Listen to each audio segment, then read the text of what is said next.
Eu me chamo Padre Orivaldo Robles, tenho 72 anos de idade. Eu sou originário do estado de São Paulo, de uma cidadezinha da antiga Alta Araraquarense, perto de São José do Rio Preto, a cidadezinha de Poloni. E nasci de uma família muito pobre. Meu pai sempre foi empregado, trabalhador da roça. Ele tomava conta de uma propriedade rural que um senhor tinha lá no estado de São Paulo e com o qual meu pai trabalhou durante muitos anos. Em 1956, esse senhor comprou uma propriedade aqui no Paraná, em Alto Paraná, e dada a confiança e o conhecimento que ele tinha com meu pai de muitos anos, ele insistiu com meu pai que viesse para cá. E tanto ele fez, tanto ele insistiu, que finalmente minha família se transferiu para cá, em setembro de 1956. Eu já estava nessa altura no seminário, em São José do Rio Preto. Então eu terminei a antiga quarta série ginasial e vim para Maringá no final de 1957. Minha família mudou em 1957, em setembro de 57, e eu vim no final do ano quando terminei o seminário. A minha ida para o seminário se deveu exatamente a essa condição de pobreza em que nós vivíamos. Eu tive sempre muita facilidade nos estudos e um primo meu tinha estado no seminário em São José do Rio Preto. E as irmãs dele, as minhas primas, sempre diziam ao meu pai que era uma pena que um garoto inteligente como eu, diziam elas, né, fosse ter como destino trabalhar na roça. E que então ele providenciasse uma forma de eu estudar. Só que estudar para a gente era algo praticamente impossível. Poloni, na época, tinha apenas o grupo escolar, com aquelas 4 séries iniciais que fazem parte hoje das 4 primeiras séries do curso fundamental. Então, elas diziam ao meu pai, mas mande-o para o seminário, que lá no seminário é gratuito, basta que ele diga que quer ser padre, ele estuda e mais tarde ele poderá sair e ser um professor. Então, a minha ideia era me tornar um professor, por isso sempre eu considero os professores como meus colegas de uma segunda opção. E por isso é que a única coisa que eu fiz fora do meu ministério de padre foi ter, em algum tempo, dado aulas. Na época, minha família era espírita. Inclusive, minha mãe era médium, daquelas que recebe o espírito, em quem há manifestações, essas coisas todas. E eu tinha como conhecimento o conhecimento da doutrina espírita kardecista que eu tinha aprendido desde cedo em casa. Minha família era assim muito simples, a gente era da roça. Minha mãe é inteiramente analfabeta, meu pai semi-analfabeto. Então, pelo que meu pai me contava mais tarde, minha mãe teria tido possivelmente uma crise daquilo que chamam de síndrome da... Aí agora, tem jeito de cortar? Claro. Tá. Ai, meu Deus do céu. Pânico? Não, não. Aquela coisa que dá de vez em quando na mulher, que ela rejeita a criança. Depressão pós-parto. Pelo que eu entendi, minha mãe teve uma depressão pós-parto e não me reconhecia. Eu sou o segundo filho, meu irmão mais velho tinha 3 anos, e ela queria me arremessar contra a parede, dizendo que não era filho dela. E imaginem, né, no sítio, uma pessoa simples, sem estudo, com a esposa numa crise daquela durante a noite que passou o pobre do meu pai. Dia seguinte, quando os vizinhos tomaram conhecimento, o conselho foi de que ela estava com encosto, que era preciso levar ao centro espírita, e havia na cidade um centro espírita. Então, meu pai, na dificuldade de encontrar uma solução para o problema, a cidade tinha apenas um médico, clínico geral. Eu nasci em 1941, então dá para calcular que recursos uma cidade pequena do interior paulista tinha naquela época. E a partir daí, então, eles começaram a frequentar o centro espírita, e eu tenho conhecimento, né? Tenho lembrança muito vaga, possivelmente lá pelos 3 a 4 anos meus, quando finalmente eles tomaram a decisão de passarem para o espiritismo. Foi quando eu me lembro que foram dadas as imagens religiosas que nós tínhamos em casa, crucifixo, tudo isso, e decididamente nós passamos a ser uma exceção na família. Todos os demais familiares eram católicos e nós deixamos de sê-lo. Assim mesmo, quando eu tinha concluído o curso primário, em função da pressão que as minhas primas faziam com meu pai, ele decidiu que então eu poderia ir para o seminário. Eles me perguntavam se eu queria ir. Eu sempre dizia, sim, eu quero. Assim como alguém responderia se alguém perguntasse se você quer ir a uma viagem para Marte. A gente disse, tá bom, eu quero. Eu não imaginava que fosse uma possibilidade. E de repente, também não sei como, o padre da minha cidade era um padre espanhol, o patrão do meu pai tinha muita amizade com o pároco, então conversando lá com ele e tudo, sei que acabaram acertando, e sem nenhuma introdução, sem nenhuma preparação, sem nenhuma de toda aquela preparação que se fazia para alguém ir para o seminário, não sei como eles acabaram me aceitando no seminário, não houve nenhum critério de escolha. Eu fui para o seminário quando já tinham começado as aulas, fui admitido e eu tinha que mentir, dizer que eu era católico e que eu queria ser padre. Eu me lembro que houve uma... O senhor tinha que idade? Na época eu tinha 11 anos, quase 12, foi em março, eu completei 12 anos em maio, foi em 1953. Aí eu, no seminário, tive que me adaptar ao ambiente dali do lugar. Graças a Deus eu tinha inteligência, eu pude ter todo aquele jogo de cintura de ir me adaptando às situações, fingindo aquilo que eu não era.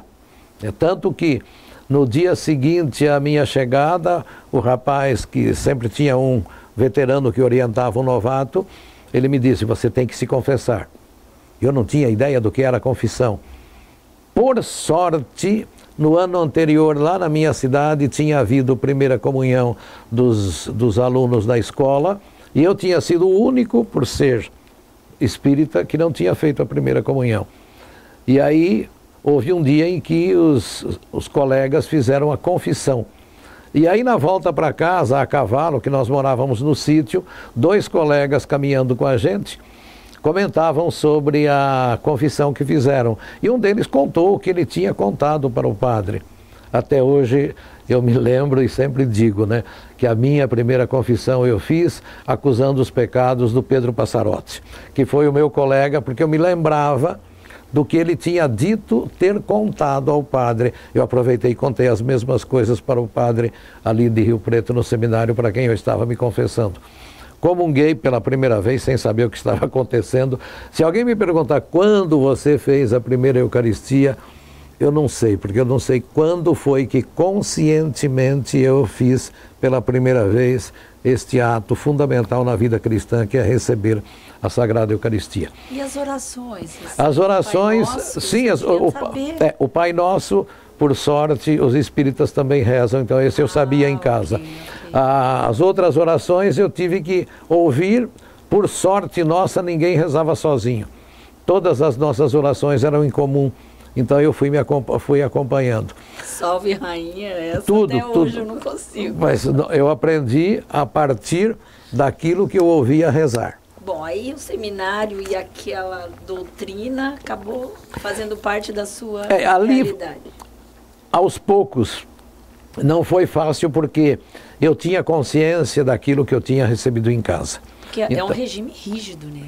Mas eu tinha consciência da doutrina espírita e também o seminário, apesar de toda a disciplina, os padres eram holandeses, eu tive sorte, que eram os padres assim, de uma mente muito aberta, né? E eram muito jovens, todos eles, e muito cultos. Então eles propunham as coisas sempre com muita liberdade, com muito respeito. E eu pude conversar com o meu diretor espiritual e quando eu achei que era tempo, depois de mais ou menos um ano de seminário, eu comecei a expor a ele a minha história pessoal de casa, a minha história familiar. E ele muito, assim, naturalmente, sem nenhuma surpresa, sem nenhum susto, começou a conversar e a orientar e a responder aquelas questões que eu propunha, aos pontos em que havia diferença, divergência entre o espiritismo kardecista e a doutrina católica. Eu, inclusive, levei para ele os livros que a gente tinha em casa, né? Meu pai permitiu. Nós tínhamos o Evangelho segundo o Espiritismo, o Livro dos Mortos, o Catecismo Espírita, vários livros assim, inclusive de autoria do Allan Kardec e tudo mais. E com muita naturalidade, não houve assim dizer, você é espírita, então você vai embora. Não, não. Eu fui sendo conquistado com muita naturalidade. Eu era, além disso, um bom aluno do ponto de vista intelectual. Eu aproveitava muito bem dos estudos, eu sempre fui o primeiro da sala, né? Então isso me ajudou bastante. Até que, finalmente, em 1955, aí nessas alturas eu já estava com 14 anos, eu me lembro que eu dei o passo decisivo. Um dia em que meu pai veio me visitar no seminário, eu disse a ele que eu queria ser católico. E ele disse que não havia problema nenhum, que eu podia ser o que eu quisesse. E não sei exatamente por que nessa idade com 14 anos que é que a gente sabe a respeito de futuro da vida e de escolha. Eu disse a ele que eu queria ser padre. Eu quase levei uma surra ali dentro do seminário mesmo. Ele ficou assustado, ele ficou muito irritado, ameaçou levar-me de volta para casa naquele momento e disse que tudo bem, eu terminaria aquele ano, depois, voltando para casa, eu já não retornaria para o seminário. Aí fui de volta para casa, nas férias, já contando que, segundo ele tinha ameaçado, eu não voltaria para o seminário. Mas eu passei em casa as férias, ninguém tocou no assunto. Quando chegou o fim das férias, minha mãe preparou as coisas, eu voltei para o seminário e ficou por isso mesmo. Então, se alguém me pergunta quando foi que você decidiu ser padre, eu não saberia dizer. Foi algo assim muito lento, em que a gente foi analisando, foi vendo, foi pensando, foi refletindo, foi meditando. E é claro, a fé católica é uma fé livre, não se impõe nada.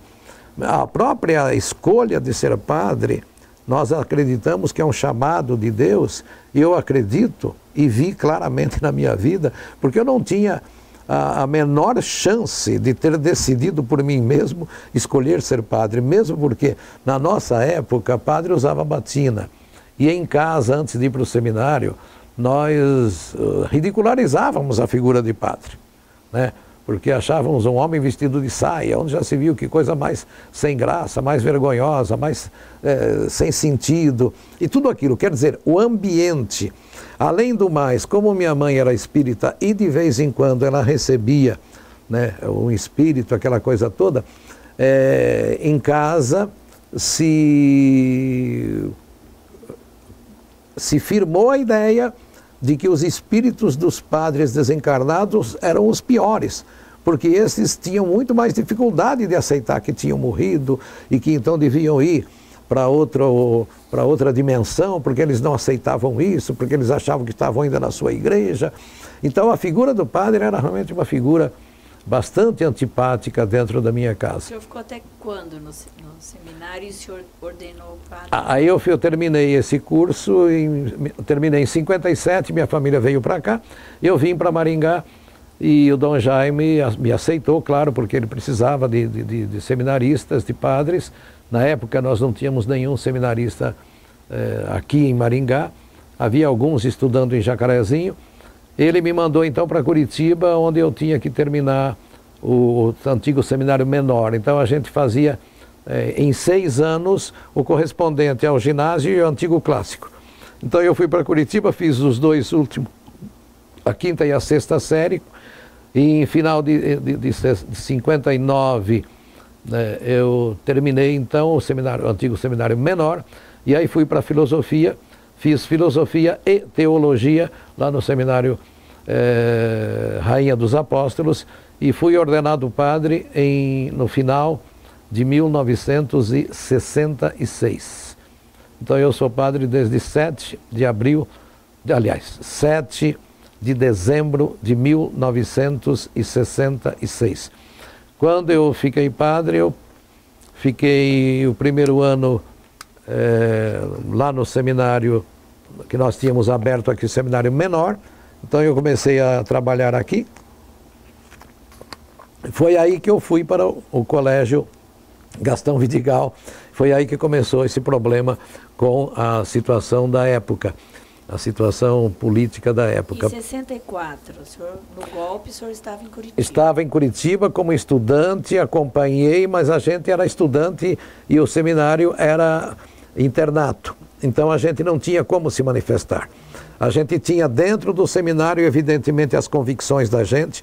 Tínhamos discussões muito acaloradas por vezes, porque nós tínhamos seminaristas de uma linha mais voltadas para o social, como era o meu caso.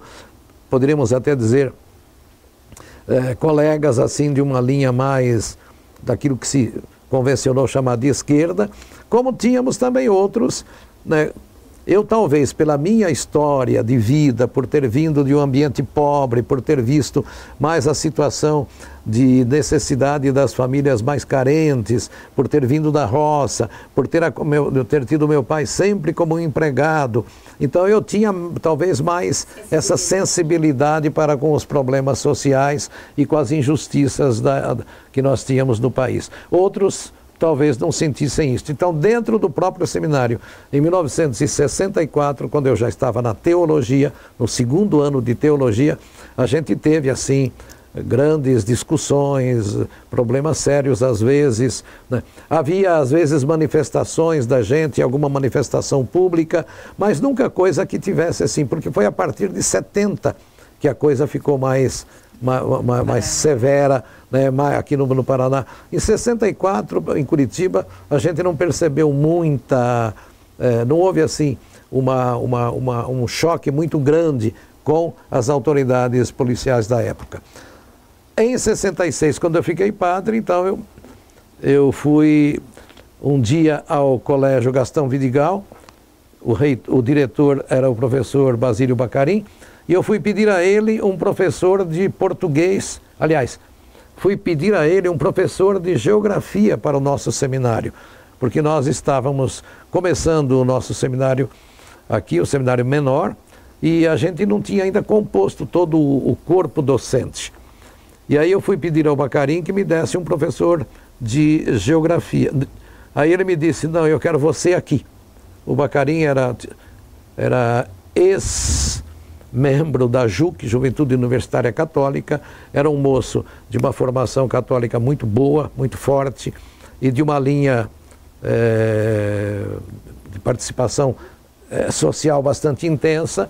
Então o professor Bacarim disse, eu preciso de você aqui, porque aqui é um colégio muito grande e eu preciso de alguém que me ajude aqui a ter um pouco mais de presença da Igreja Católica dentro desse ambiente. Aí eu disse a ele, eu não posso, eu tenho compromisso lá no seminário, inclusive eu sou professor de português no seminário, eu tenho que dar. Ele falou, eu arrumo para você o melhor professor de português de Maringá, mas você vem para cá lecionar aqui no colégio. Eu falei, então conversa com Dom Jaime. Ele foi, conversou com Dom Jaime, o Dom Jaime concordou, ele conseguiu o professor Mário Vegini, grande professor de português aqui de Maringá. O professor Mário Vegini foi dar aulas de português no seminário e eu vim para o Colégio Gastão Vidigal e fui dar aula de Organização Social e Política, não, OSPB não, era, naquela época era outro nome, era... memória, era aula de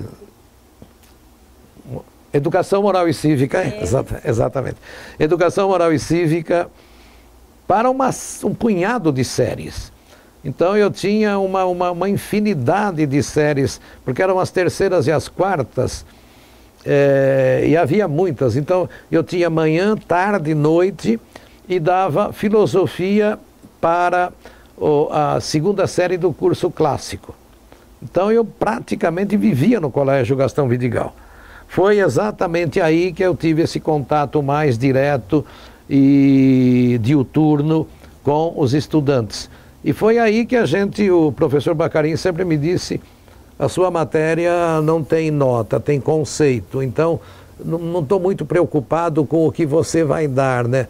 Eu quero que você dê aos jovens, né, os princípios fundamentais, né, de cidadania, de educação, de participação, etc. A ementa era essa? Basicamente foi aí. Tanto que eu fazia as minhas aulas mais na base de discussão sobre assuntos que chamavam a atenção da garotada.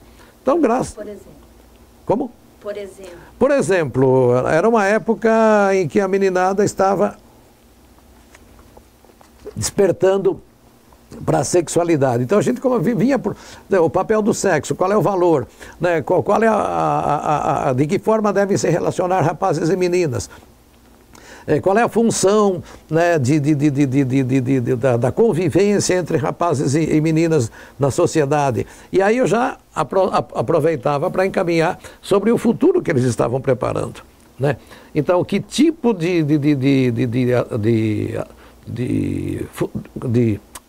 que tipo de adultos nós queremos para o país. E aí a gente chamava a atenção, né? Dada a nossa situação atual, em que as coisas estão assim, assim, assim, assim, aí a gente aproveitava para colocar para eles coisas que talvez eles não estivessem, para as quais eles não estivessem devidamente atentos, né? Mas é lógico que eles ouviam os pais comentarem, então a gente trazia questões que estavam acontecendo, problemas que a mídia da época, que era mais, né, rádio talvez, algum noticiário de televisão, não era todo mundo que tinha televisão, jornal, mas enfim, alguns assuntos que às vezes chamavam atenção. Por exemplo, foi daquela época a prisão dos padres lá em São Paulo, né, os padres... Não. Os padres dominicanos. Os padres dominicanos, né? Então, inclusive, eu fiz uma pregação muito violenta na catedral a respeito. E aí a gente pegava os temas que saíam nos jornais e pregava na igreja. E essa garotada, muitos desses alunos iam à missa. Então, no dia seguinte, a gente às vezes comentava em sala. Então, a gente fazia assim um mix, né, de assuntos religiosos, de assuntos... de formação moral fundamental, né, de casa, de relacionamento com pais, de respeito, de seriedade, de responsabilidade, de maturidade, de cumprimento dos próprios deveres, de obrigação de se formarem de uma maneira sólida para o futuro e, ao mesmo tempo, né, de formação cívica em que a gente apontava para um outro tipo de preocupação com os destinos do país, que não era apenas, né, de consumo, de luxo, era a época também era a época dos festivais de música, era a época da preocupação com a Copa do Mundo de 1970, né? Era a época da Jovem Guarda. Então a gente começava a mostrar, era um jogo em que a gente colocava tudo isso. E o senhor tinha plena liberdade. Sim. Não, o professor Bacarin jamais entrou numa sala nem jamais mandou que alguém, eu jamais tive alguém que viesse, né, ou saber o que eu estava fazendo na sala de aula.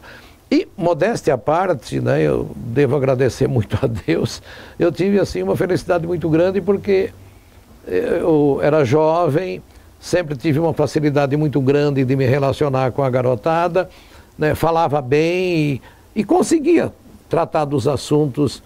Tanto que eu me lembro que eu tinha um aluno que era um líder na sala, e ele era bonitão, loirão, cabelo, né, liso, comprido, e as meninas, né, ficavam de olho nele, né? E ele começou a, de certa maneira, disputar comigo a liderança na sala, com umas questões assim e tal. E eu pensei cá comigo, né? Eu tenho que ganhá-lo, eu não posso peitá-lo, eu não posso entrar em choque com ele, né? E acabei, quando terminava a aula, eu saía com ele, perguntava, ia levá-lo para casa, que eu tinha uma Kombi do seminário. Com isso eu fiz amizade e, né, acabei, né, fazendo dele um amigo, que é amigo até hoje. É uma pessoa a quem eu estimo, acho uma pessoa maravilhosa. E ele teve sempre pela gente assim um carinho muito grande, um respeito muito grande. Então eu tive assim muita felicidade nesse ponto, né? E foi nessa época que começaram, a partir sobretudo das pregações. Eu me lembro de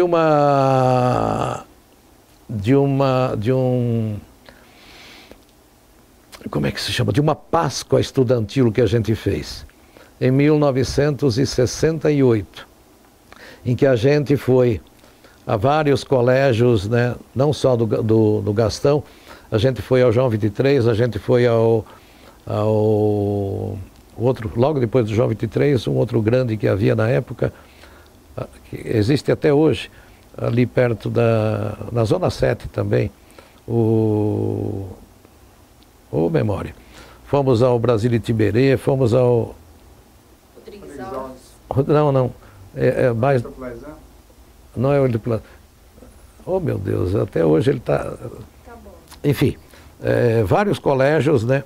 A gente juntou essa garotada, foi feito um trabalho. Vital Brasil, né? Vital Brasil, exatamente. Ali no Colégio Vital Brasil. Vital Brasil. Então a gente fez uma celebração na catedral, mas não coube, era muita gente, então a gente fez em praça pública. Não foi. A gente fez a Páscoa estudantil. Uma outra celebração que a gente fez foi a celebração da independência. Essa foi perigosa porque a gente fez em praça pública em frente ao antigo Grande Hotel.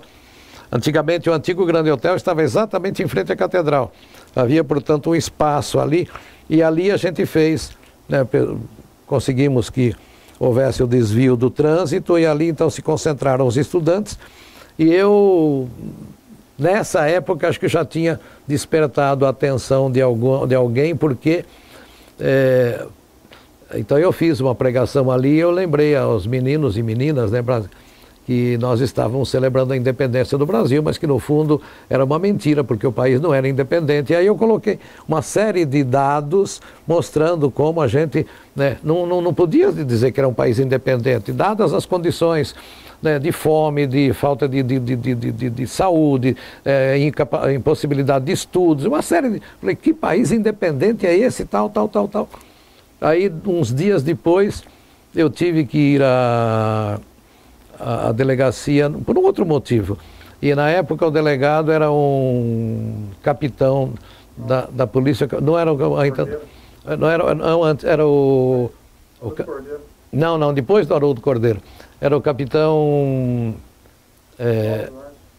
não era também esse, era o capitão Aparecido, né, que era primo do tenente do Antonello, né, que foi chefe dos bombeiros aqui de Maringá.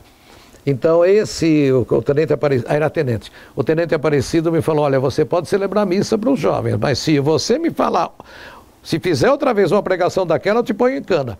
Eu falei, que é isso, a gente tinha amizade, né? Falei, Aparecido, que é isso? Não, por muito menos do que aquilo, muita gente já foi presa. Eu falei, não, isso aí foi na época da Revolução. Ele disse, nós estamos em plena era revolucionária. Isso para mim era uma novidade, porque para mim a Revolução tinha sido a coisa lá de 64, né? E foi aí que houve essas coisas, né? Uma vez, aí em 69, eu estava na catedral trabalhando com o padre Sidney Zanettini. E eu ouvia, às vezes, referências aqui e ali, e uma vez o padre Sidney me falou, olha,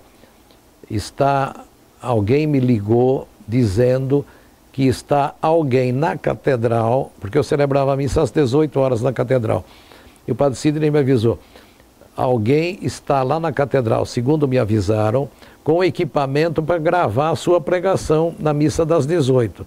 Então você toma cuidado com o que você vai falar. O pior é que eu fui para a catedral e com aquela informação eu falei, e vejam a que ponto nós chegamos, que liberdade nós temos de as pessoas virem gravar as pregações dos padres nas igrejas. E aí eu falei mais outras coisas ali, né?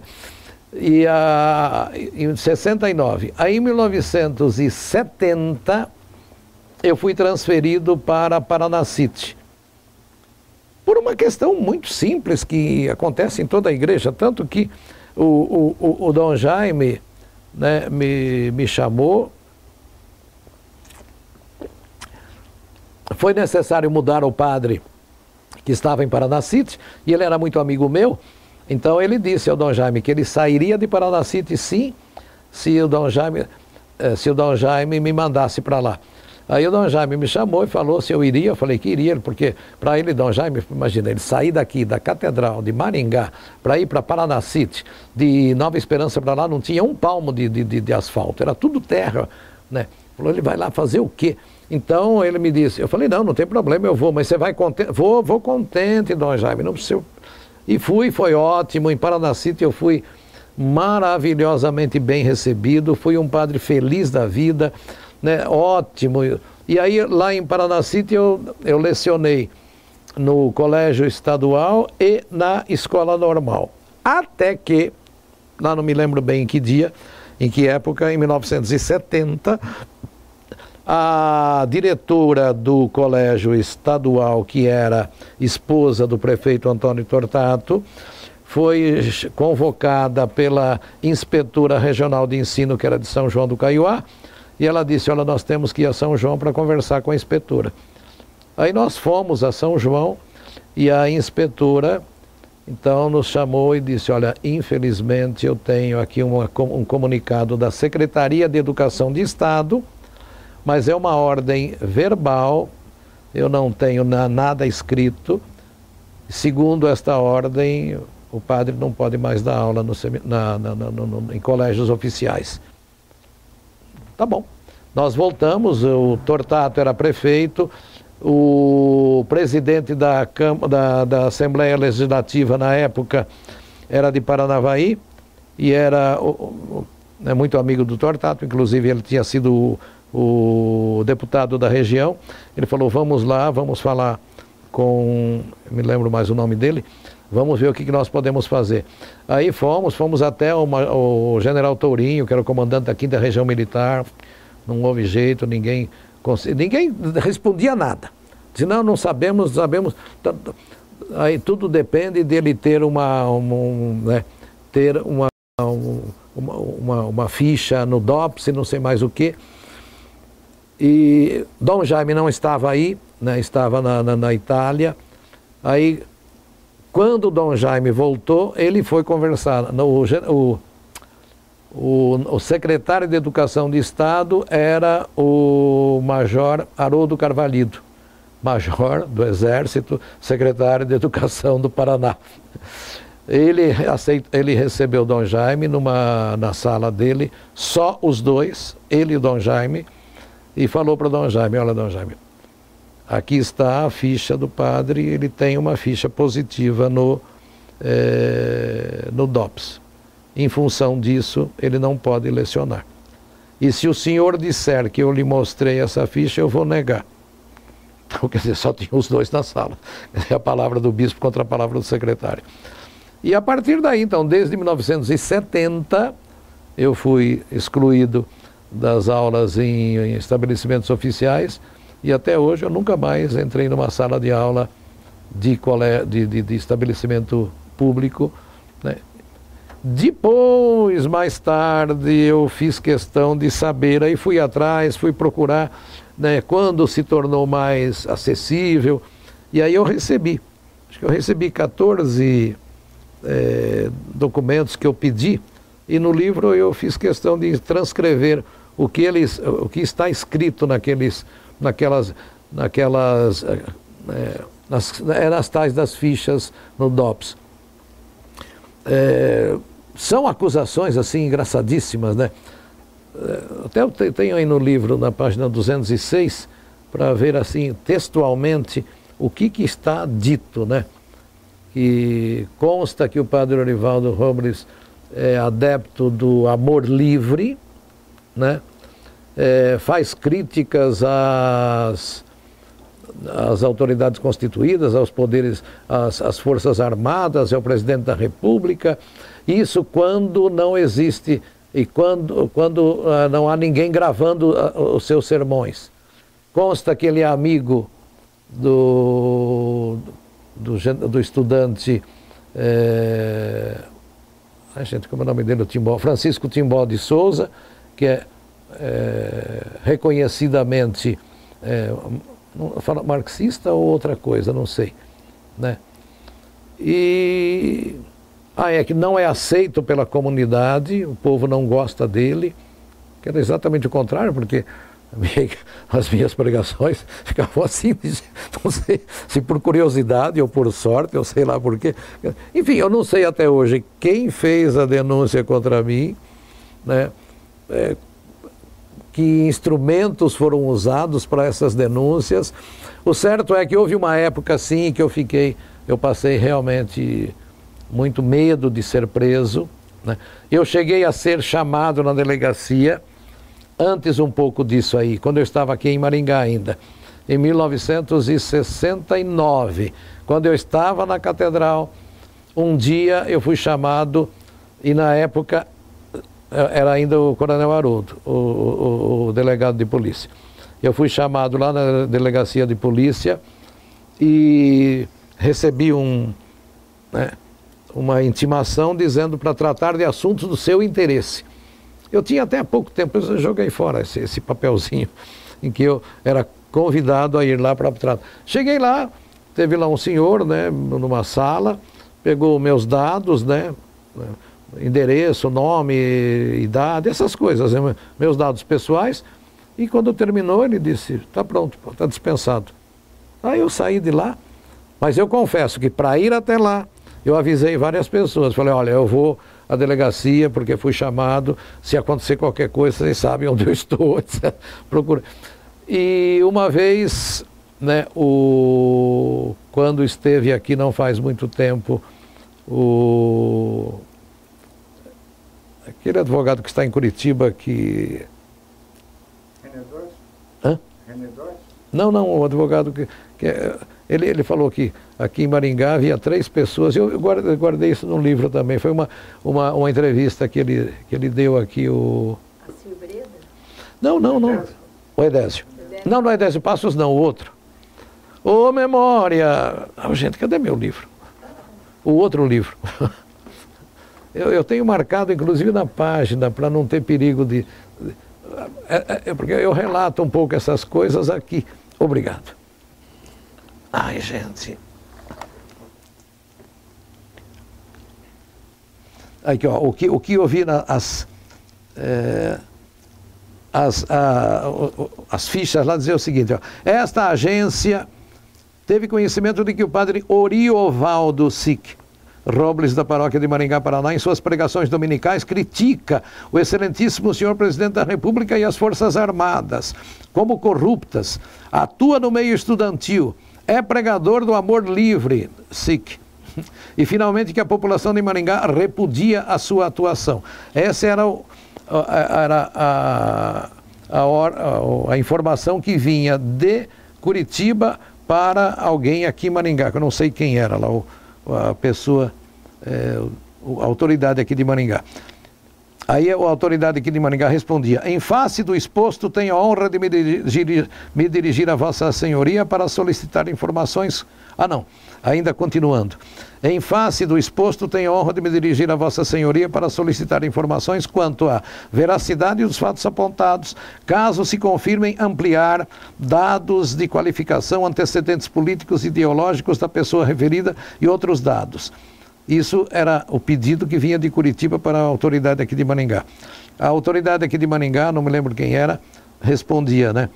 Em resposta, informo que, quanto à ideologia política do padre Orivaldo Robles, a mesma é francamente para a esquerda, sublinhada, pois o referido sacerdote, quando dos seus sermões, se aproveitava para atacar as Forças Armadas, porém somente assim procedia quando os mesmos não eram irradiados.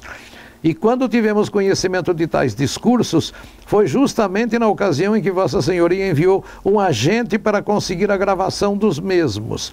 Outro sim informa Vossa Senhoria que o padre Osvaldo com W.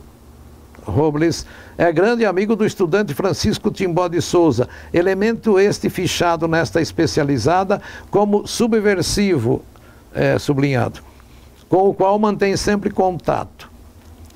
Apesar de constar na certidão expedida em 12 de abril de 71 pela Delegacia de Ordem Política e Social de Curitiba que, aspas, não figura o requerente como indicado em inquérito criminal por infração à segurança nacional, inexistindo ainda decreto judicial de prisão preventiva, eu fui excluído do corpo docente do Ginásio Estadual Maria José Rocha Braga e também da Escola Normal Regional Claudino dos Santos, da cidade de Paranacite, onde eu lecionava, por cuja paróquia eu respondia na época. Na Inspetoria Regional de Ensino em São João do Caiuá, onde eu fui chamado no dia 4 de junho de 71, eu recebi a comunicação da inspetora Anirce Bolten Veltrini de que estava proibido de lecionar em estabelecimentos oficiais de ensino. Agora, assim, em entrevista... A resposta dada pelas autoridades militares remeteu o assunto à Secretaria de Educação e Cultura do Estado, a cuja exclusiva responsabilidade, conforme informaram, estava afeita à medida tomada. Em viagem mais tarde à capital do Estado, Dom Jaime procurou o coronel Haroldo Carvalhido, secretário daquela pasta, e obteve a explicação de que bastava Robles, ter na DOPS, delegacia, a ficha com os informes anotados para lhe acarretar imediata interdição ao magistério estadual. Desde 1971, e já se passaram 35 anos quando eu escrevi o livro, nunca mais, eu ministrei uma única aula remunerada em escola pública. Entrevistado pelo Diário aqui do Norte do Paraná, no dia 12 de novembro de 2006, o advogado e jornalista pernambucano Laércio Souto Maior, uma das maiores vítimas entre nós da repressão dos anos de chumbo, declarou: depois disso, daquele cerco em outubro de 68, de estudantes a comício de Paulo Pimentel e ameaça de intervenção da polícia militar, logo em seguida, no mês de dezembro, foi decretado o AI-5. E na mesma semana, eu e mais 2 maringaenses fomos convocados pelo DOPS. E eu fiquei quase um dia detido. Quem eram esses 3 maringaenses? Eu, Francisco de Souza e o padre Orivaldo Robles. Isso aqui foi uma entrevista do Laércio Souto Maior, aqui em Maringá, em 2006. Na verdade, eu não fui convocado, Não estive detido, eu fui chamado, fui fichado ali na delegacia, mas isso ainda em 1969. Depois, em 1970, eu fui proibido de lecionar. Em 1971, logo em seguida, a gente foi a Curitiba, a gente tentou de todas as formas, em 1970 ainda, nós tentamos de todas as formas ver se era possível a gente voltar a lecionar, Não conseguimos.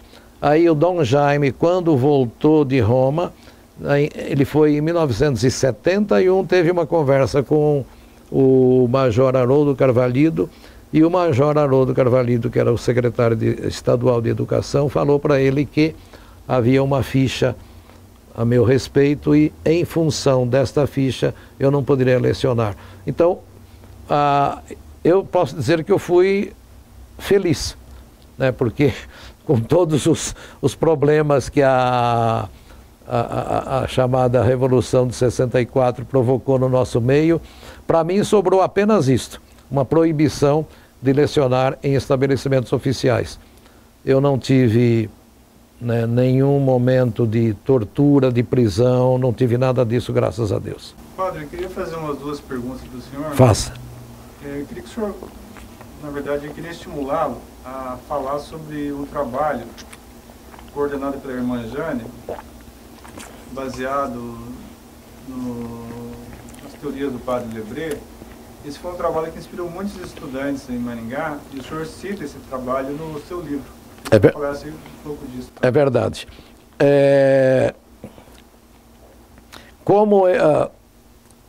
Na verdade, a irmã Jane trabalhava a partir de 67, se não me engano, ela formou o Grupo Lebré. Esse Grupo Lebré era um grupo de jovens, dos quais alguns ainda estão vivos como adultos. A irmã Jane, infelizmente, morreu muito cedo. Ela foi de volta para a França em 1969, voltou em 68, na verdade, né? Em 69 ela morreu. Foi uma pena, porque era uma irmã muito dinâmica. E na época, Dom Jaime tinha conseguido recursos, sobretudo da Alemanha, para construir ao lado da Igreja Santo Antônio uma construção grande, a qual ele chamou ADAR, Associação Diocesana de Assistência Rural. Em função daquela presença atuante, né, das ligas camponesas junto aos né, agricultores, né, e do incentivo à formação de sindicatos rurais, então a igreja, né, sobretudo liderada pelo padre Oswaldo Rambo, com delegação de Dom Jaime, se dedicou muito a esse trabalho de formação de lideranças rurais, né, e de sindicatos de trabalhadores rurais. Ora, esses sindicatos de trabalhadores rurais pretendiam, né, queriam, né, evidentemente, capacitar mais os trabalhadores. Aí havia necessidade, então, de formar, né, tratoristas, técnicos em plantio, e uma série de coisas que na época não havia. Então, esta Associação Diocesana de Assistência Rural, que o Dom Jaime fundou, foi para isso. E a irmã Jane morava lá e trabalhava lá. E ela trabalhou um pouco nesse campo. E foi ali, naquele lugar, junto com os trabalhadores rurais que a irmã Jane assistia, que ela reuniu estudantes, porque ela via a necessidade de influir nas novas gerações para criar uma mentalidade diferente. E ela tinha conhecimento da situação em que nós vivíamos na época, e ela tinha... Eu diria que o trabalho dela foi mais assim de formação político-social, realmente, né? Formação de verdadeira... né, de verdadeira cidadania, no sentido de fazer com que os jovens se tornassem responsáveis. E foi a partir dali que a gente teve, assim, pessoas muito atuantes, inclusive um deles, né, o Licínio Lima, esteve em 1968 no Congresso de Biúna, esteve preso, infelizmente morreu cedo, eu fiz o sepultamento dele, né? Havia pessoas que trabalhavam, que acompanhavam a irmã Jane, e a quem a irmã Jane deu uma orientação, né, ideológica muito boa, né? Qual é o nome completo dela? Irmã Jane Gaudrin, se não me engano, tenho aqui. Acho que é Gaudrin, Gaudrin.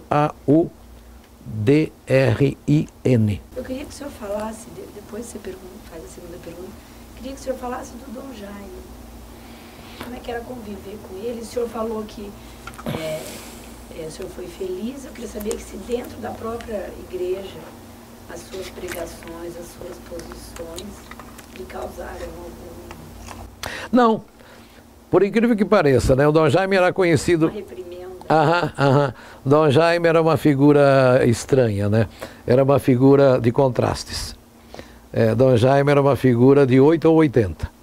Então havia coisas em que ele, por exemplo, eu me lembro que não muito antes de ele morrer, ele fez uma pregação, acho que na catedral, em que ele dizia assim: acusam-me de ser conservador. Realmente eu sou. Há certos valores aos quais a gente não pode abrir mão jamais, a gente deve conservá-los sempre, e assim por diante. Então ele se definia assim, como um conservador daqueles valores dos quais jamais se pode abrir mão. Ao mesmo tempo, ele tinha certas atitudes que o colocavam numa linha de frente que outros bispos talvez, né, não tivessem coragem de fazer. Na época, ele veio para cá, era um bispo muito novo e a região era muito nova. E havia situações muito novas. Uma das coisas em que mais a gente viu assim a atuação de Dom Jaime foi na célebre greve da Norpa, né, em 68. Nós morávamos na casa dele, o Padre Almeida e eu, nós éramos coordenadores de pastoral, então residíamos na residência dele. E houve a greve da Norpa, né?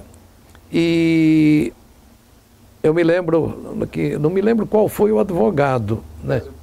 Foi o Adésio que veio procurar a gente e pedir para a gente, né, para nós, porque ele tinha mais facilidade conosco, nós éramos jovens, estavam já mais misturados ali com o pessoal, né? Ele veio pedir para a gente se a gente não podia, né, colocar o Dom Jaime nisso.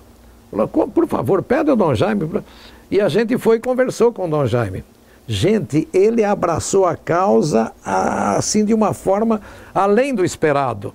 Tanto que ele foi se pôr lá, ele foi se pôr lá diante da fábrica da Companhia Norpa Industrial, onde os grevistas, que eram operários, tinham montado, né, a sua barraca. Era um calor infernal, o bispo de batina lá no meio, quando vieram os soldados, e ele teve a coragem de dizer para os soldados: se vocês forem agredir ou bater nesses operários, batam em mim primeiro.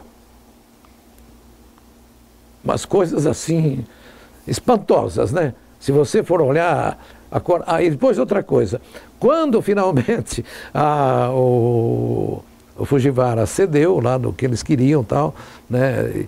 Aí então eu me lembro que terminou finalmente a greve e tal, né? Não foi tudo conseguido, mas pelo menos conseguiram uma série de coisas. Então já era noite e o Dom Jaime pegou um daqueles líderes operários e foi levá-lo à casa dele, porque ele morava muito longe. E ele não vinha de bicicleta, ele vinha, não sei se de ônibus, sei lá o quê. O Dom Jaime se ofereceu para levá-lo, e foi o próprio Dom Jaime dirigindo o carro dele, levou esse senhor lá na casa dele. E eu me lembro que ele contou, que o rapaz chegou e falou para a esposa: benzinho, nós ganhamos. Quer dizer, eu me emociono quando lembrar isso, porque Dom Jaime era uma figura que às vezes tinha com a gente umas atitudes de uma dureza. Uma vez eu falei isso para ele. Eu falei: o senhor tem às vezes com a gente uma dureza de algoz, e ao mesmo tempo o senhor tem muitas vezes uma doçura de mãe. Umas coisas incríveis. Dom Jaime era uma pessoa assim, verdadeiramente contraditória. Eu acho, às vezes eu brinco, né, que ele tinha uma tendência para esse... ele tinha uma tendência um pouco para esse heroísmo de Dom Quixote, né? De ser reconhecido como salvador da pátria. Então, muitas vezes, ele enfrentava moinhos de vento, né? E muitas vezes uma coisa que nem era tão perigosa como ele achava que fosse, mas ele fazia questão né, de investir a autoridade episcopal dele para mostrar que ele estava... Ele tinha muito isso, né? O que ele fazia, por exemplo, a preocupação dele com os pobres, mas numa linha, muitas vezes, até um pouco quixotesca mesmo, né? De socorrer aqui, socorrer ali, dar uma coisa aqui, dar outra. Por exemplo, né, a dona Zefina, né, que trabalhou na casa dele, ele fez questão de dar uma casa para a dona Zefina, né? Com o dinheiro dele, ele foi, comprou uma casa para a dona Zefina. Né? Outra coisa, na casa dele tinham uns pobres que iam praticamente todo dia, vinham tomar café, ele conhecia, sabia da vida deles, ia lá fora, conversava com eles, né? Dava dinheiro, sabia da situação de família, sabia de umas coisas assim, bem... É incrível isso, né? E sobre as suas posições, que é o que ele falava para o senhor? Ah, sim. Não, eu nunca tive da parte de Dom Jaime nenhuma crítica, nenhuma atitude que eu tivesse tomado. Jamais. O senhor, quando preparava as suas homilias, as suas pregações, né? Ou o senhor falava de improviso? Ou o senhor Não, preparava, evidentemente preparava. Né? Eu preparava, né? As linhas gerais ou ipsis literis? Não, eu nunca subi ao altar sem preparar, até hoje, né? Porque eu acho que... Acho não, eu tenho certeza. A pregação da palavra de Deus é algo tão sério que o povo tem direito de recebê-la da melhor maneira que você puder preparar. Então eu já fiz inclusive pregações escritas.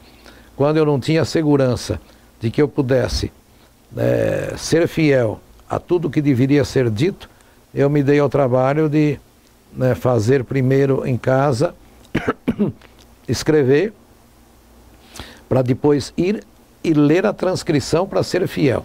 Mas o senhor, quando inseria a política e essas críticas, esses momentos, né, mais radicais na sua homilia, o senhor fazia... De forma muito consciente, de forma muito consciente e sempre em decorrência do Evangelho. Porque o Evangelho é a pregação de Jesus Cristo para a mudança de vida. Então a gente mostrava claramente que ali estava uma situação que exigia a mudança. Quer dizer, a minha posição era uma posição cristã, né, de padre, de alguém que ajuda a pensar de conformidade com o Evangelho. Então eu nunca procurei fazer ali uma posição de um porra-louca, né? Daqueles que havia antigamente, que gostavam de chamar atenção e de se jogar no meio do conflito simplesmente para chamar atenção. Não, isso não. Né? A gente sempre fez questão de fazer uma pregação. Por exemplo, eu me lembro o que eu falei a respeito da prisão dos padres dominicanos. Quando saiu a prisão dos padres dominicanos, eu não me lembro qual foi o jornal de São Paulo, mas eu cheguei a tê-lo em mãos, né? Que ele colocou em letras garrafais desse tamanho quase da prisão dos padres, tal. Passaram, sei lá, alguns dias, tal. E depois os padres foram liberados, né? Mais tarde é que houve problema lá com, né, um outro lá, aí houve depois com o Marighella e tal. Mas ali eles foram liberados. E a nota saiu num rodapé lá, numa terceira página, ou quarta, né, na página do lado esquerdo, que nunca tem, porque a página primeira sendo do lado direito que você vê mais, né? Saiu numa página do lado esquerdo, acho que não sei se era a página terceira ou a página quinta aqui assim, né? Aí eu fiz questão de levar. Eu falei, vocês se lembram da tal, assim? Olha aqui hoje, olha isso aí. Falei, há justiça nisso, gente? Por que fazer uma acusação tão violenta contra pessoas da Igreja Católica e agora não recuperar a verdade e não esclarecer que não foi encontrada nenhuma culpa da parte deles? Então eu chamava atenção desse jeito, né? Coisas assim concretas, mostrando que ali estava havendo, né, uma falha no sentido de fuga da verdade, como chama? De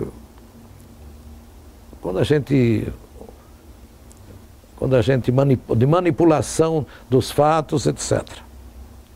Padre, o senhor sofria uma influência da teologia que vinha se formando e que vinha a ser conhecida como teologia da libertação nesse período? Não, a gente estudava, modéstia à parte, eu fui um bom estudante. Então, eu tinha feito, eu tinha acabado de estudar a teologia, né, e a gente fez a teologia em 64, 65, não, 63, 64, 65 e 66. Foram os 4 anos que a gente fez a teologia. Nessa época, evidentemente, né, surgiram muitas linhas e a Igreja Católica, sobretudo da América Latina, marcou muito presença, né, porque a teologia da libertação é uma contribuição da Igreja da América Latina. Porque antes se fazia teologia sempre a partir da Europa. A nossa teologia toda sempre foi uma matriz europeia e, mais que europeia, romana. Então ela vinha para nós sempre dentro de uns caixotinhos de características romanas. Então, de repente, nós tivemos aqui na América Latina, a partir da análise da realidade de sofrimento, de miséria, de dor, de injustiça, de fome, de falta de direitos políticos, enfim, da negação do reino de Deus, porque aquele ideal do reino de Deus que Jesus prega é uma situação de melhora geral da vida em que as pessoas sejam respeitadas como filhos de Deus. O que o Gustavo Gutierrez e outros, né, começaram a mostrar foi que, né, este Jesus que pregou isto aqui lá, né, na terra de Israel, entre nós aqui está nos pedindo que nós digamos que isto não está de conformidade com a vontade de Deus e que a gente precisa mudar isso se a gente quer se considerar cristão. Foi só isso. Agora, infelizmente, no começo, pelo menos, houve da parte de muitos teólogos lá na Europa, um pouco, eu diria, quase que de dor de cotovelo. Quer dizer, peraí, quem fala de teologia somos nós é que somos os mestres. Quem são esses, né, índiozinhos aí que estão querendo, né, vir ensinar para nós como se... Tanto que na época eu me lembro que saiu um livro do padre Altsig, que era lá da Universidade Gregoriana, que... o livro se chamava Como se faz teologia. Quer dizer, quase que dizendo, peraí, a gente não faz teologia desse jeito. Então, as reações a essa teologia a gente conhece. Né? Mas houve talvez excesso da parte de um ou outro quando se pretendeu usar, né, os critérios marxistas, de análise marxista da realidade. Porque a teologia analisa a realidade à luz da fé, né, à luz da fé. Então nós temos os dados e nós os interpretamos à luz da fé. Agora, a fé não nos priva, não nos tapa os olhos de vermos aquilo que a realidade nos mostra.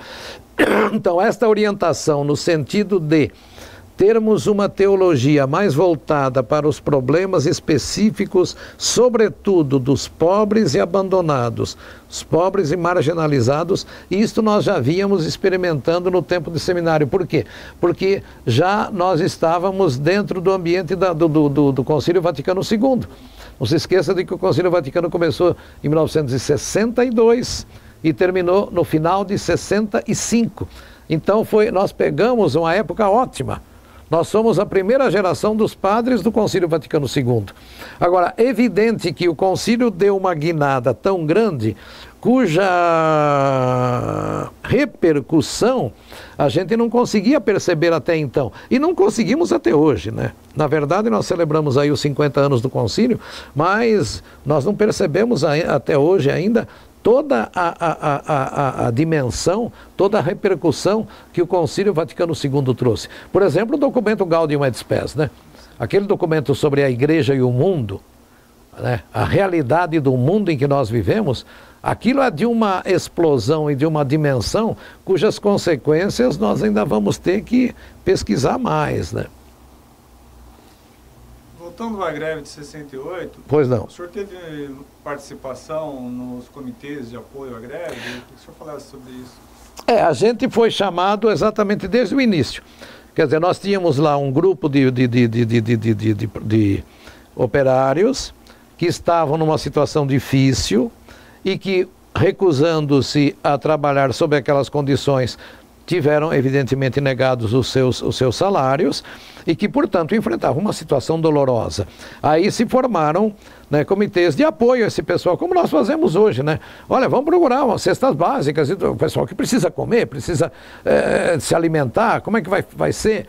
Então a gente, como o Padre Almeida e eu estávamos morando na casa do Dom Jaime, e como nós tínhamos, né, muito acesso, muita presença junto ao grupo Lebré, da irmã Jane, e muita gente, né, naquela época não tinha assim, não havia muita gente na cidade que fosse conhecida como gente comprometida com os pobres. O grupo Lebré era um deles. Então essa meninada, que eram jovens sobretudo, eles vieram pedir a gente que a gente participasse. E nós fomos participar. E aí é que, por sugestão do Edésio, a gente foi até pedir ao Dom Jaime para dar mais reforço. Mas nós procuramos participar, né, recolhendo o que fosse possível recolher, pregando nas igrejas, mostrando a situação em que estávamos, que a gente estava atravessando, né? Eu pregava na catedral, tinha a missa das 18, que tinha uma boa acolhida, tinha a missa no Colégio Santa Cruz. Então a gente, evidente que usava os meios de que a gente dispunha para, né, sensibilizar as pessoas a respeito de um problema concreto que nós estávamos vivendo aqui em Maringá e que atingia irmãos nossos ali, né, na saída para Paranavaí, né,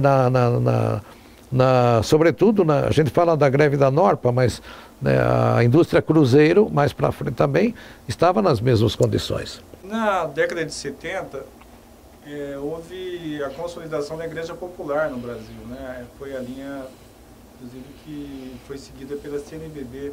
Aqui em Maringá, como é que isso aconteceu? Na década de 70 nós tivemos uma época muito boa na nossa igreja em Maringá, porque foi o tempo em que o Padre Almeida foi durante 10 anos coordenador diocesano de pastoral. Um dos frutos do Concílio Vaticano II foi a apresentação de um tipo um pouco diferente de igreja. Até o concílio nós pensávamos em igreja no sentido de a diocese com paróquias, padre trabalhando em paróquia, fazendo o quê? Batizando, casando, celebrando missa, fazendo enterro. Era esse o trabalho dos padres. Aí o Concílio Vaticano II veio, a partir ainda antes, a partir de 62, o Papa Gordo, o Papa João XXIII, pediu que a igreja fizesse um planejamento do seu trabalho. Porque até então, nós não tínhamos a preocupação do planejamento. Nós achávamos que aquilo que Jesus mandou já estava tudo claro. E de fazer discípulos meus todos os povos, batizando-os em nome do Pai, do Filho e do Espírito Santo, ensinando-lhes a observar tudo o que eu vos mandei. E eis que eu estou convosco todos os dias até o fim dos tempos. Fim do Evangelho de São Mateus. Nós achávamos que isso aí era o suficiente e já nos dava uma clareza muito grande e já traçava o roteiro segundo o qual nós íamos trabalhar como padres ou agentes de pastoral, enfim, fazer o nosso trabalho. Mas o Papa João XXIII, o bom Papa Gordo, pediu que os bispos se debruçassem sobre o seu trabalho e fizessem um planejamento. Gente, nós temos que planejar a nossa ação. E a Igreja do Brasil foi a primeira que respondeu. Em 1962, a Igreja do Brasil lançou o chamado Plano de Emergência. A partir daí, ela foi elaborando, pensando melhor, e surgiu, alguns anos depois, o PPC, plano de pastoral de conjunto. Foi o primeiro grande estudo e grande trabalho que dava as coordenadas das linhas de ação da igreja. É aí que surgem as pastorais. Exatamente. Tudo mais. O PPC nasceu foi para ser aplicado de 1966 a 1970. Naqueles 4 anos era para a gente implementar essas linhas. Então, tinha a linha de unidade, a igreja é uma comunidade unida, a linha de catequese, o ensino, né, fazer com que as pessoas conheçam, a linha da liturgia, fazer com que as pessoas celebrem, a linha como se chama? Da união entre católicos e não católicos, do ecumenismo, e tinha muito a presença da igreja no mundo, as linhas sociais. Então, a célebre linha 6. A linha 6 do PPC era o conjunto de todas as pastorais sociais, né? Pastoral universitária, pastoral do migrante, pastoral da criança, pastoral dos enfermos, pastoral dos encarcerados, de tudo quanto foi ali. Então, veja, é fruto do Concílio Vaticano II. Surgiu dali a busca de um planejamento da ação pastoral da igreja. Pastoral significa a ação do pastor. Então, Jesus Cristo foi o grande pastor, aquele que formou o seu rebanho. A igreja é isto, é aquela que deve conduzir o rebanho. Então, ela tem que ter essa preocupação pastoral. Como diz o Papa Francisco, agora recentemente, né? Ela tem que ter o cheiro da ovelha, né? E não como, né, um antigo presidente da República que preferia o cheiro de cavalo ao cheiro de gente, né? Que você conhece muito bem.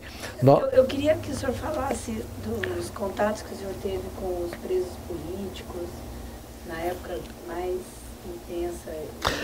Eu tive muito pouco. Não, eu realmente não tive assim, com presos políticos mesmo, eu não tive muito contato. O senhor chegou a fazer alguma pregação diante das prisões, por exemplo, principalmente na década de 70 aqui em Maringá? Não, eu não estive. Eu inclusive visitei poucas vezes a prisão, mas também não eram presos políticos, não eram presos, né, comuns, presos, né, não tive assim muita atuação junto é um trabalho que, na verdade, eu não fiz. O Padre Núncio fez um pouco mais, né, de presença mais junto o padre. Normalmente ali a paróquia mais ligada onde está a 9ª subdivisão policial, né, que tem ali a cadeia, né, que vão ali visitar mais, então a presença mais atuante.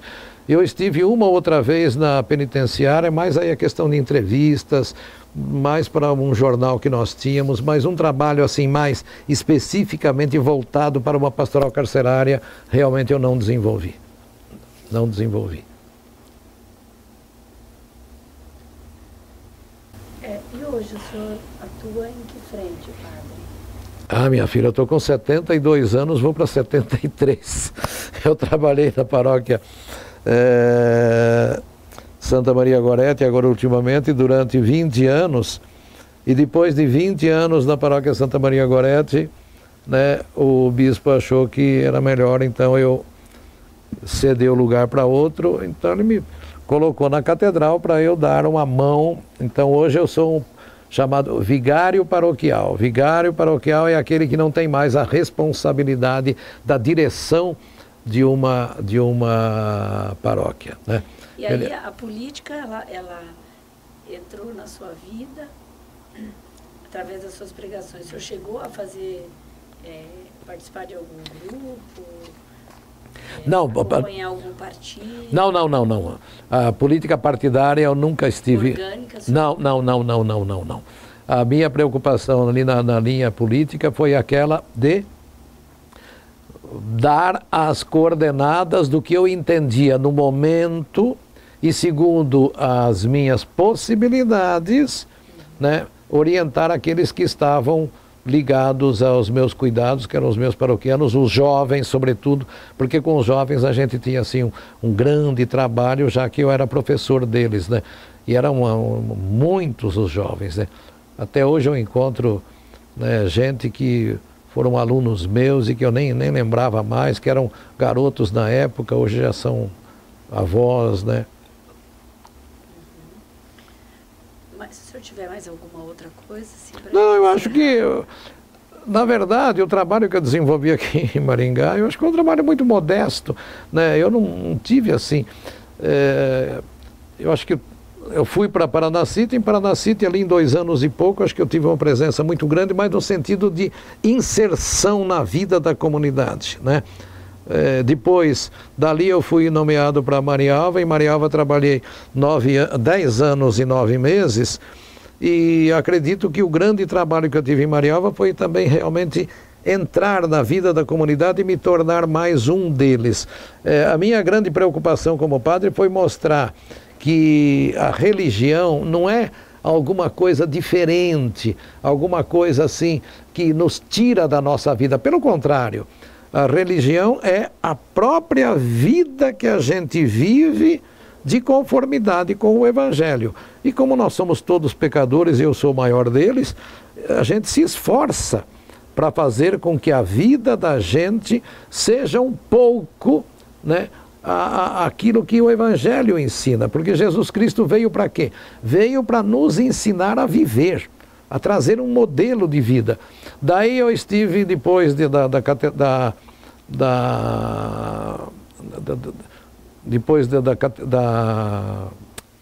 trabalho de pároco em Marialva, eu fui nomeado para o nosso seminário, abrimos um curso de filosofia, eu fui reitor então desse curso de filosofia aqui em Maringá durante 6 anos, e a minha preocupação era exatamente essa, falar para os moços, né, que a gente tem que se preocupar de ser alguém, um padre misturado com a vida do povo. O padre é aquele que vive a vida do povo, que não está acima, que não é mais do que ninguém. Acabar com essa ideia de privilégio, padre especial, padre com uma figura especial, que se veste com uma roupa especial, que tem uma casa toda especial, um carro especial. Não. O padre é uma pessoa como os outros todos. Ele é um servidor da comunidade. Daí eu fui nomeado para a paróquia de Santa Maria Gorete, e ali, como a gente tinha ao lado a universidade, a gente procurou desenvolver, sobretudo nas pregações, né, onde tinha muitos jovens universitários que participavam da missa, tentar fazer com que eles entendessem essa proposta da igreja. A igreja pretende ser uma servidora da humanidade, nada mais do que isso. Depois de 20 anos lá, hoje eu estou com 72 para 73 anos, né? Acredito que assim, a parte maior do meu trabalho eu já desenvolvi.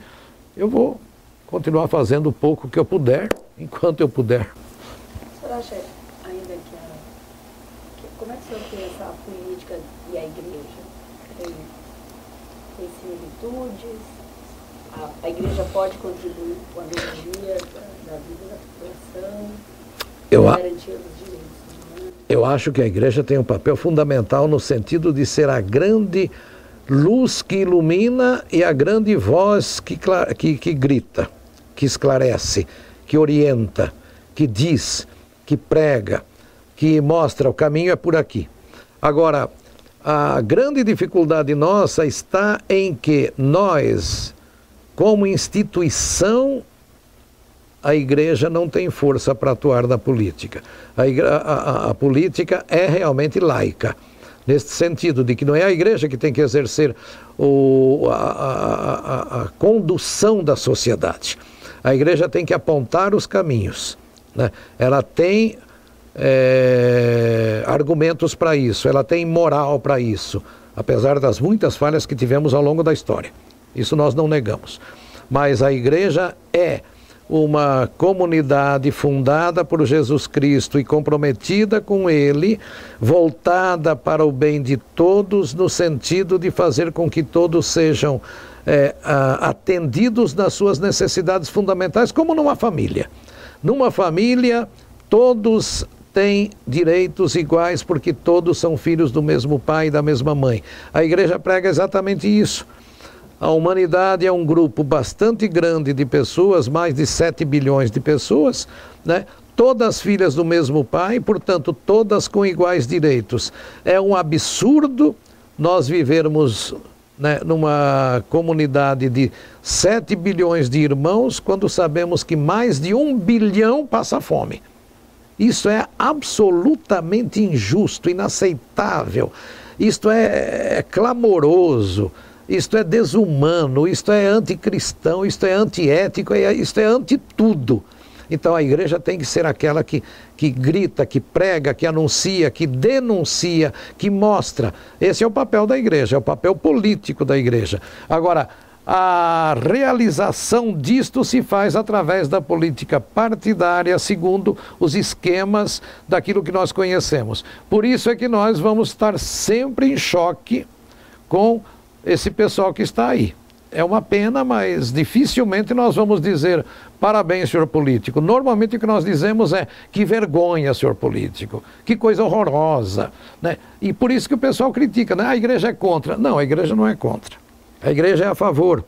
Acontece que não dá para a gente ser a favor de certas coisas que se fazem, né? Uma cidade como Maringá, com tantas necessidades, com tanta gente precisando, com tantos recursos, uma cidade belíssima que a gente ama com tanto carinho, uma cidade que a gente modestamente procurou ajudar a construir ao longo desses anos todos que a gente trabalhou aqui, né? Eu chego aos 72 anos, eu tenho a casa, né, que eu ganhei, que eu comprei para os meus pais, porque não tinha onde morar, com o dinheiro que eu ganhei quando eu dei aula no Gastão Vidigal. E tem um carro que a paróquia Santa Maria Gorete me deu quando eu saí daí depois de 20 anos de trabalho. É tudo que eu tenho. E não preciso de mais. Então nós não temos interesse em ter bens materiais, em sermos reconhecidos como grandes benfeitores da humanidade. Não, não, nada disso. Nós somos servidores. Agora, não é possível que outras pessoas que se dizem servidores da comunidade através da política se filiam a partidos políticos e vão tentar se beneficiar e explorar esse povo de maneira vergonhosa, como nós vemos tantas vezes. Isso a gente tem que denunciar. E nós vamos, eu acredito que eu vou morrer denunciando como tantos outros vão fazer.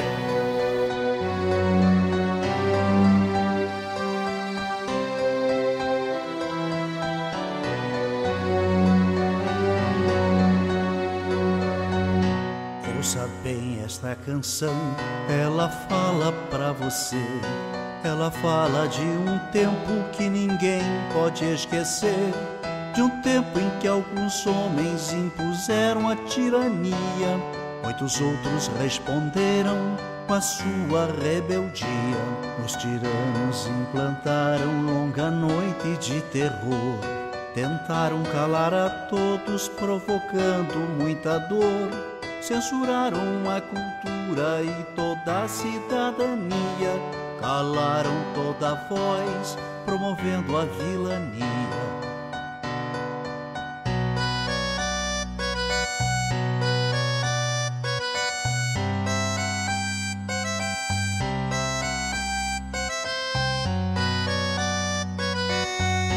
Pelas fábricas, escolas, nas ruas e construções, reagiu o nosso povo à violência dos grilhões. Resistiram estudantes, camponeses e operários, foram homens e mulheres a enfrentar os sanguinários. 3 reis, Zé e Désio, Seixas, Isis, Marighella, entregaram suas vidas pra vida ficar mais bela. Muitos outros foram mortos por lutar contra a opressão, ou desaparecidos, ou no exílio ou na prisão.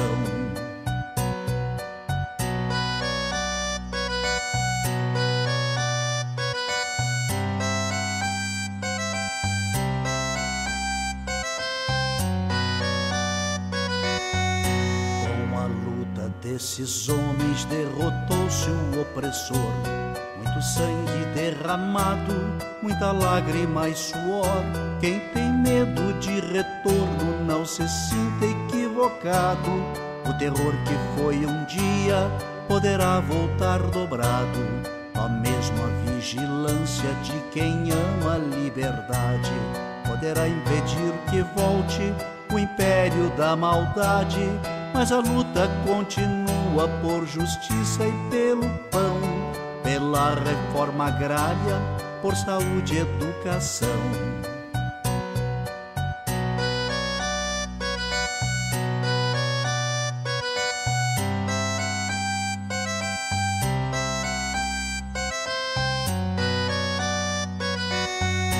A miséria ainda se espalha, a violência é assassina, juventude sem futuro, a história nos ensina. Só unido nosso povo vencerá a exclusão, um homem tendo por outro sentimento de união. O recado já está dado pro vizinho e seu irmão. Quando a luta cai, o outro estende a mão. Não se cale quem tem fome, quem tem sede de ternura, pois a vida favorece a quem luta com bravura.